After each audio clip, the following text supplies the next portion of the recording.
Hello, welcome to Back to Basics. I'm Rico Burton and I volunteer with AARP Arizona. AARP is the nation's largest nonprofit, nonpartisan organization dedicated to empowering people 50 and older to choose how they live as they age. With a nationwide presence, AARP strengthens communities and advocates for what matters most to the more than 100 million Americans 50 plus and their families: health security, financial stability, and personal fulfillment. AARP also produces the nation's largest circulation publications, AARP the magazine and AARP Bulletin. In the months of June and July, we will focus on communications and marketing to help prepare for a financially secure retirement. We will provide a wide range of tactics, including digital resources to help consumers increase their financial health. AARP is the wise friend helping consumers manage their money decisions during pre retirement. Visit us online. There will be a URL that scrolls across the screen. Visit us for tips, tools, and resources. Please tell us where you're visiting from in the chat. Say hello to us, ask any questions, share any comments, and we'll get to you as quickly as we can. We're here with Coach SheriAnne as usual. Hi there, Coach. Welcome. Hi, Lady B. How are you? I won't complain. Thanks for asking. How are you? I'm excellent. It Good feels for like you. summer's in full swing. We're in triple digits here, so it's It's definitely an toasty. excitement. It's toasty. Absolutely. So today we're going to talk about social connections. Yes, how to improve them, how to build meaningful social connections, and why we want to. And it's one of those things I think that, like many things actually, that we take for granted. And they've done many, many studies. And when they ask the participants, they have found that happiness is just as important as your maintaining your health as much as it is for sleeping, eating, moving your body. It is one of the top things that we just don't really think about because we most of us naturally already do it. And since we're kind of on the tail end of COVID and a lot of isolation for an extended period of time, there were quite a few people that did end up in isolation and suffered really horrible things from it. And so because isolation is not good for your health. And I see people tuning in, and I love that. So please, yes, continue to say hello and let us know where you're tuning in from. And like Lady B said, if you have questions or comments, please throw them in there, and we'll be sure to get to them. And if we don't during the show, I always circle back around and answer any questions that are in there. So there is a lot that happens so we'll kind of cover first, like what happens when we don't remain socially connected. And then we'll talk about some tips and things to do to be socially connected. Before you do that, can you tell us what does it actually mean to be socially connected so we know the difference? Yes, absolutely. So being socially connected is not being isolated. It's opposite from being isolated. It's creating your tribe. And your tribe can be your family, it can be just friends, it can be, but it's just not having you're having conversations with people. You're learning to be an active listener. And that's being socially connected and having an interaction with people. And it was challenging during COVID when we were forced to be isolated because the social connection had to be like FaceTime or Zoom, like we're doing right now. And that that's good because you're getting FaceTime, but you're not getting like the connection that you really get when you're around people, where you're, even physically touching, giving hugs.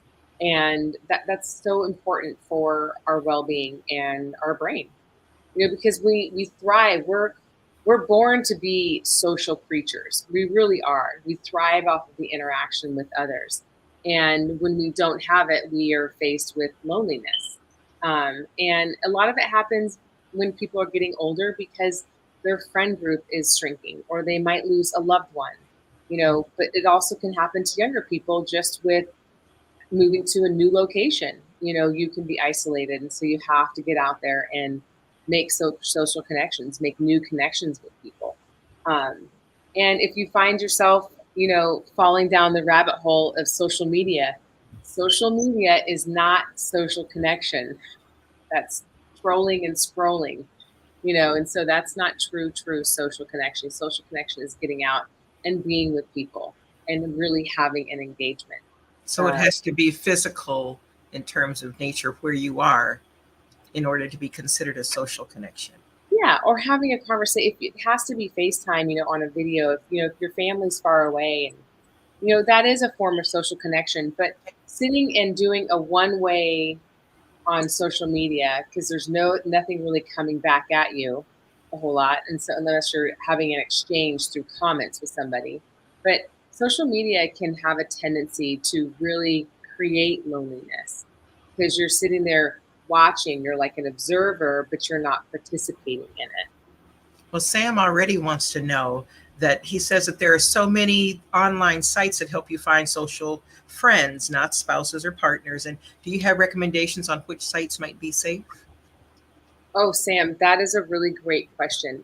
No, I do. What I will tell you to do, if it's a new site, I would go do some research and do, whether you use DuckDuckGo or you use Google or whichever engine you use for searching, go ahead and do a search and look at a couple of different reviews on social sites, because if it's not a legit site, you'll quickly find out.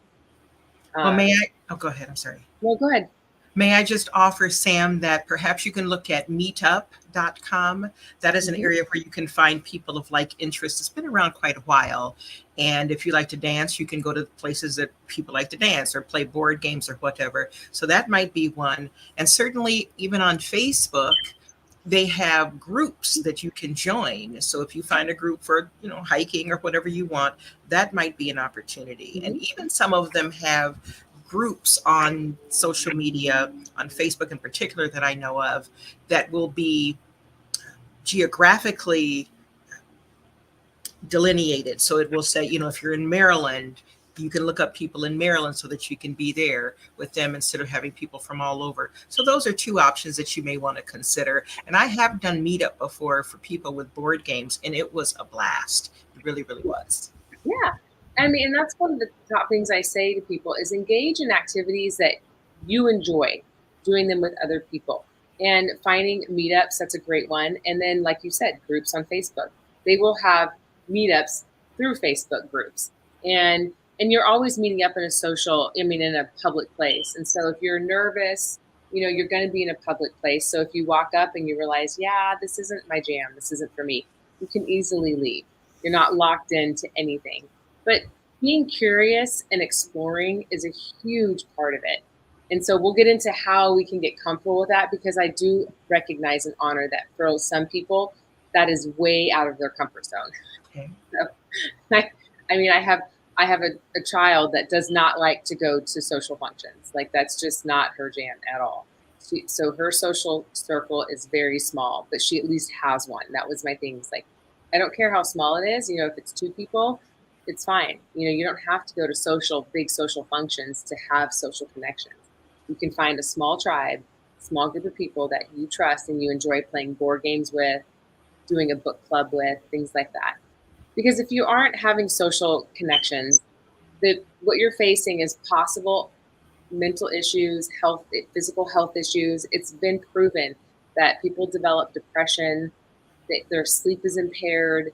There's so many things. Your ability to concentrate isn't as well. Your memory doesn't serve you as well. You run the risk of having cardiovascular health. There's so many things. It's amazing how much social connection brings happiness and joy, which just filters over into our physical and well-being. So it's so, so, so very important, because also when you're not social, people tend to do less self-care, and you just start to develop unhealthy behaviors. And so that's the other reason with social connections is you just take care of yourself better because you want to represent yourself, and so it's just a whole host of things that come from being socially connected that impact our entire overall well-being. Okay. So how do we do this? You want to start strengthening social skills by working on yourself first. And so, because if you don't work on yourself, how do you go out and represent yourself in the social world? So what I encourage people to do is do a lot of journaling. And it can be written journal if you like writing. It can be a voice journal. We have So we have these great little phones that, have recording devices on them. And so, because I also know people that have gone from written journals to voice journaling. But get comfortable with your thoughts and your beliefs, your dislikes, your opinions, things like that, that you would like to share with other people. So, getting comfortable with where you are at in life and your beliefs is really huge. So, start journaling, start writing some things down so you're comfortable in your own skin. Okay? So then the next step after you get really comfortable with who you are and firm in that, then you just start exploring friendships, ones that mean things to you, that mean something to you, that are really important, that they feed and fill your cup just as much as you're going to fill their cup. And they offer emotional support, helpful advice. Uh, they give you a sense of belonging. And a lot of people usually find their social network and connections at church. When people have a common faith, that's a lot of things where people find um, their social connection and where they feel like they have a sense of belonging. But so, does that make sense? So, you want to get really comfortable with yourself and then get really comfortable being around people that are like you and support you for where you are. It does. Then the next thing is to be an active listener. So you get comfortable in who you are and what you want to share and how you want to represent yourself. And then when you start becoming friends and being socially connected with other people, a key factor is not hogging airspace and being an active listener and listening to others and maintaining eye contact, staying present to the moment, being non judgmental. These are things that are really, really actually very challenging for a lot of people, but it's really important for you to learn how to be an active listener so that you can have that engagement that is fulfilling. I agree. It's Yeah. just important to be open minded. Everybody's not going to be like you, and hopefully, we don't want that. So we have to be open, and we don't always have to agree with people to enjoy their company sometimes. So therein lies some of that. Right. Yeah. And you have to learn, when someone's talking about something that's not, that you might disagree with, I'll encourage you to avoid the urge to interrupt. Let them really finish their thought and really actively listen to where they're coming from and try to remain non-judgmental because it might open up your eyes to look and hear about something differently that you hadn't really ever thought about doing or hearing about. Absolutely. And then, of course, you can ask questions. When you talk about being an active listener, there's so, we just because you can hear does not mean you know how to listen. It is a skill that is learned. One of my masters is in counseling, and I had to do a practicum of listening. And you learn to shut you out because you want to jump in. You want to finish the sentence. They're taking too long. You want to just go on. And there's so much of that. And then when you learn to just kind of shut you out, we can then hear and interpret what other people are saying. Easier Mhm. said than done, but certainly it can be done. And then asking questions to be able to prompt people and find out more information about what they're talking about, not to be critical, but to really try to understand. That's going to be important too when we start to talk about listening. It's about being other centered, making sure that your focus is on the other person. They'll get back around to you. Got time, just but finding out about others is going to be helpful. Okay. Yeah, and with that, keep conversation starters in mind or think about questions, really open-ended questions and Socratic questions. But conversation starters can be really easy in the sense of asking someone about their likes and dislikes, about the kind of foods that they prefer to eat or really don't like, the hobbies that interest them, or if they still work or if they're retired, how they're doing with retirement.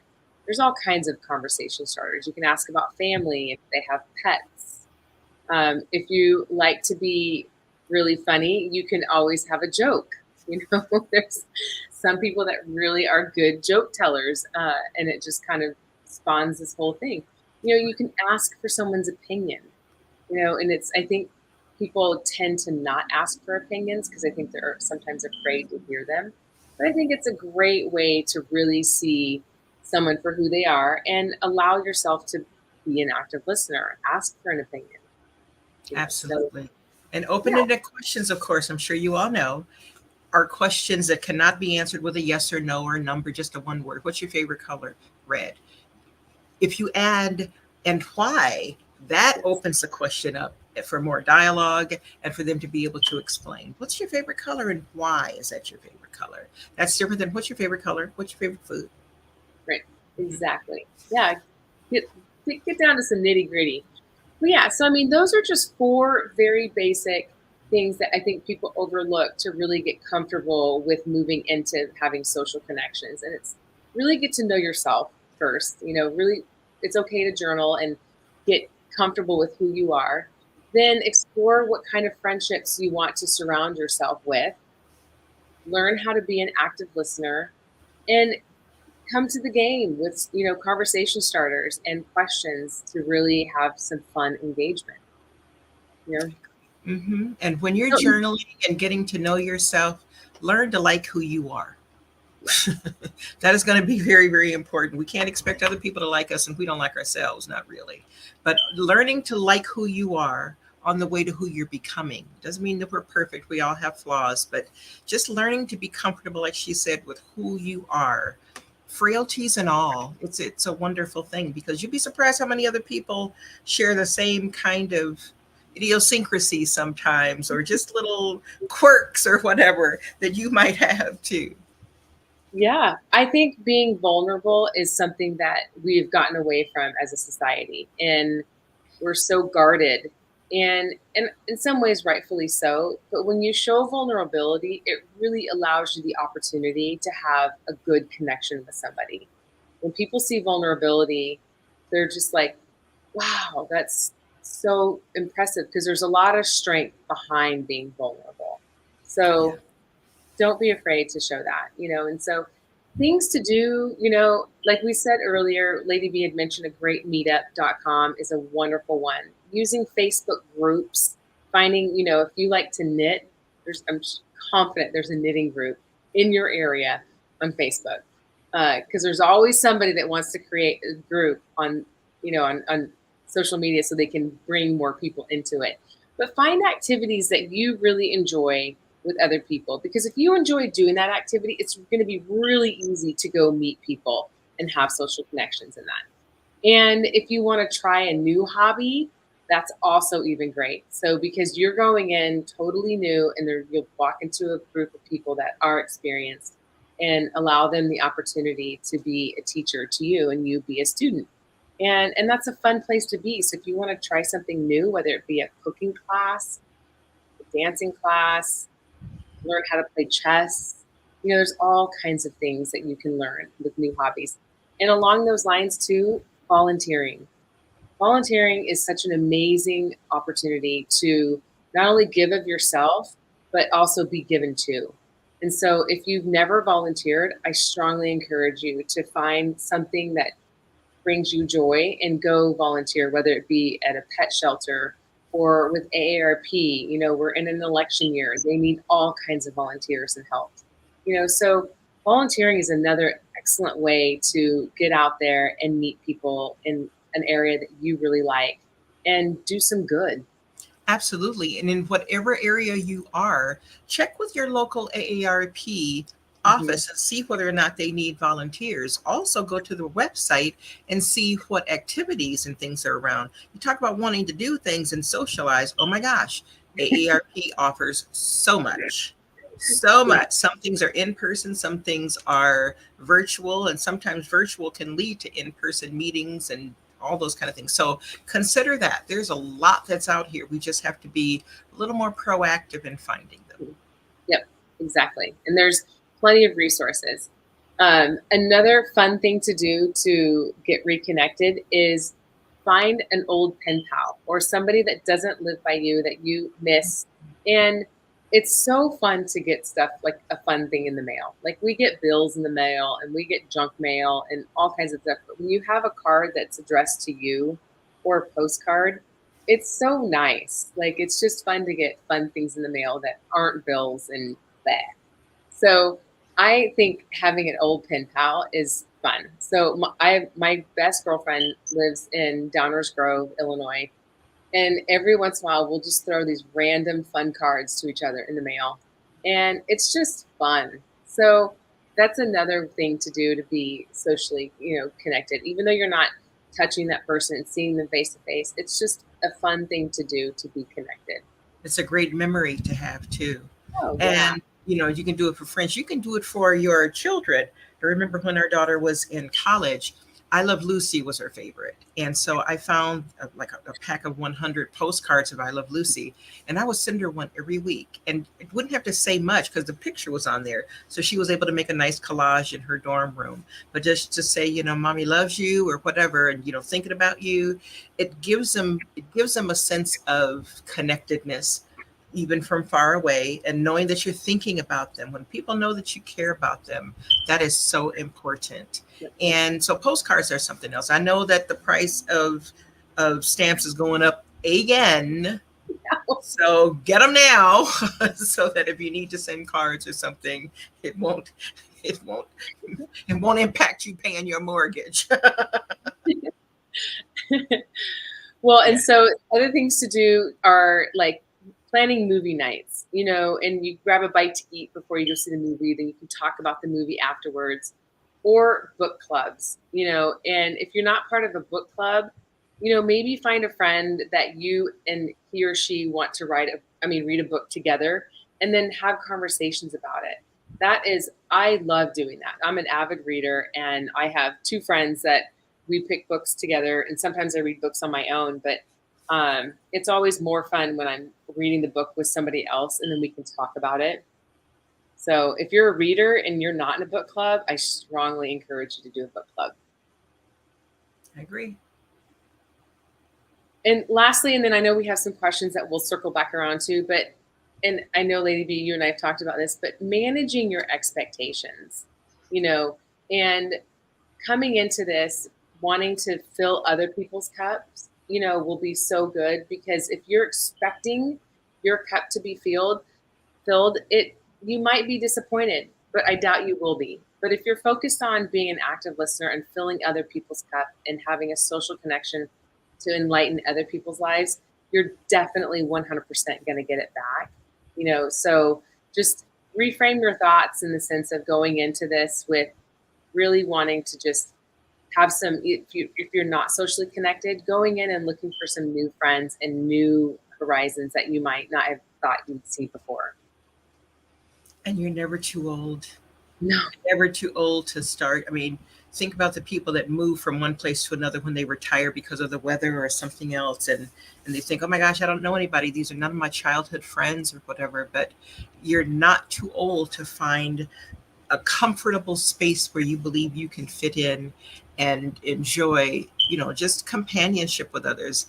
And whether it turns into a real friendship or not, sometimes having acquaintances, and there is a difference between acquaintances and friends. I know we get it twisted with Facebook because we friend everybody. Well, that's not the same as having real friends. And that may mean different things to different people. But just be mindful that we can be open, okay, and do things. All right, we have something here. It says lots of people think they're supposed to volunteer at anything. It's okay, even preferred from all viewpoints, to volunteer at what you enjoy. It's not selfish to enjoy volunteering. Absolutely, Pete. And it will take your mind off of your problems when you Yeah. volunteer and help somebody else. It'll help you see you're not so bad off. Right. Yep. How about that? And Stephen here says that he's 75 and divorced, and he doesn't socialize much, and safety is his concern, but he doesn't want to die alone either. He's not looking for anything more than a little companionship. What would you say to Stephen? Stephen, yeah, if you're looking for some companionship, definitely find something that you enjoy doing and go out to those groups. Safety is your concern. I totally understand that. Most groups are meeting in a public place, and so you'll be safe. And as long as you're not giving away, personal information, no one's really going to take advantage of you. And if you have children, have your children check into it for you as well. But it's really important that as we age, really, that we do maintain these social connections, because our bodies are naturally going to decline. That just is going to happen. That's human nature. But we can do everything that we can to keep our cognition together because of these social connections. So I would encourage you to lean into that fear so that you don't die alone, because you won't if you lean into that and build some companionship and just find some activities that you really enjoy and put yourself out there. I agree. Absolutely agree. Do we have any other questions? I don't see. Oh, I already answered Sam's question about meetup and the rest. Somebody asked, was it recorded? Thank you so much to our producer, Hannah, for answering that. Yes, this is recorded. You can go take a look at it again and other information and past things. And again, if you have a question, Coach SheriAnne, she can come back, even if it's not on this particular program, and reach back out to you and answer them there. Let me ask you a question. So then, how do we manage the the riskiness of being vulnerable and sharing information? How do we balance that or reconcile that with wanting to be out and about with people? But there are risks involved when we self-disclose, sometimes even a little information. Well, when I look at self-disclosing and being vulnerable, that's with my tight tribe. I don't do that in a public social group. Um, the vulnerability, I will encourage you that if you're going to do that, make sure that it's your tribe that you have vetted out, and they are your people. They have your back. They're your, for lack of better phrasing, they're your ride or die people. Mm-hmm. Um, I'm not vulnerable with the masses. I share quite a bit even on, our back to basics, but I would say that if you're hesitant to being vulnerable, just check where you're at, who you're with, and if they're trustworthy. And if they are, practice being vulnerable. And sometimes vulnerability does hurt. It does, it doesn't, the person doesn't rise to the occasion like you think they're going to. And that's okay. Like, that happens. That's part of life. That's part of being a feeling human being. Um, Right. so I would encourage people, like, just if you're questioning it, just check who you're around. Make sure that who you're being vulnerable with is going to be there for you. And then he asked the question, what are the rules regarding virtual volunteering?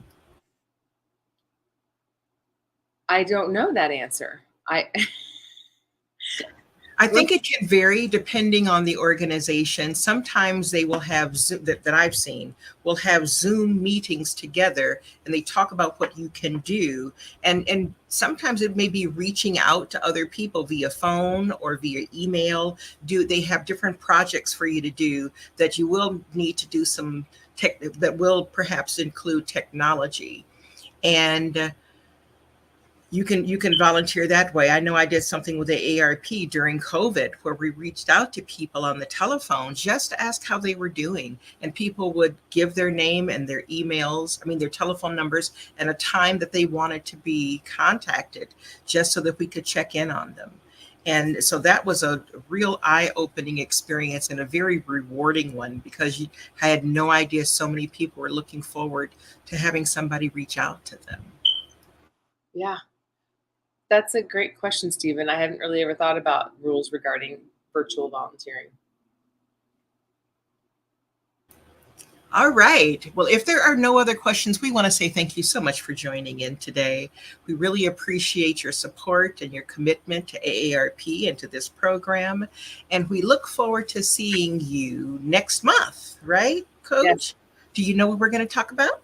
Yes, we will be talking about how to stay active during these hot summer months here. I mean, it's hot everywhere, but here it's like by 8 a.m. We're already in the 90s. So Right. So we may need to make some changes in how we live our lives here a little bit, doing some things before the sun comes up and after the sun goes down, and trying to stay safe out of that. So that'll be interesting to hear, because I'd like to know how I can stay active, have a little fun, and And And stay safe because the heat is dangerous. So yeah. it is. Well, thank you all so much for being here. We look forward to seeing you next time. Take care and God bless.